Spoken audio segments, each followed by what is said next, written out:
புகாரை நாங்கள் கொண்டு போய் கொடுக்குறோம், மார்ச் கொடுக்குறோம். அமைச்சர் சக்கரபாணி என்ன சொல்லியிருக்கணும்?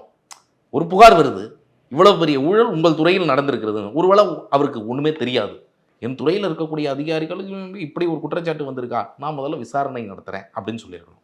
அடுத்த நாளே வந்து அறிக்கை கொடுத்து எந்த ஊழலும் நடைபெறவில்லை, இதில் வந்து நாங்கள் சொல்வதெல்லாம் உண்மைக்கு புறம்பானது அப்படின்னு சொல்லி ஒரு அறிக்கை கொடுக்குறாருன்னு சொன்னால் கேள்வி என்னன்னா, அமைச்சர் சக்கரபாணிக்கு இந்த ஊழலுக்கும் அப்போ நேரடியாக சம்மந்தம் இருக்கிறது அப்படிங்கிற அந்த கேள்வி அங்கேருந்து தான் வருது.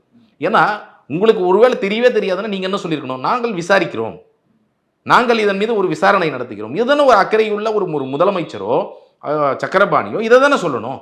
அப்போ இதை கூட நீங்கள் சொல்லாமல் அடுத்த நாளே இதை மூடி மறைத்து, இன்ஃபேக்ட் இதில் பெரிய அட்வான்டேஜ் என்னன்னா, சொல்ல மாதிரி ஏற்கனவே கிறிஸ்டி வந்து கடந்த அதிமுக அரசாங்கத்தில் பருப்பு சக்கர பாமாயில் ஊழல் பண்ணாங்க. அறப்போர் இயக்கம் வெளிக்கொண்டு வந்து நீதிமன்றத்தில் வழக்கு தொடுத்து, இன்றைக்கி நீதிமன்ற அவமதிப்பு வழக்கும் தொடுத்து அங்கே இருக்குது. லஞ்ச ஒழிப்புத்துறை இன்னும் எஃப்ஐஆர் ஃபைல் பண்ணாமல் அவங்களுக்கு அவ்வளோ ப்ரெஷர் ஏடிஎம்கே கரப்ஷன் மேலே டிஎம்கே டைமில் பண்ணக்கூடாதுன்னு. இப்போ இதில் வந்து பார்த்திங்கன்னா ஆளுங்கட்சி சேனல் யாரும் பேச மாட்டாங்க.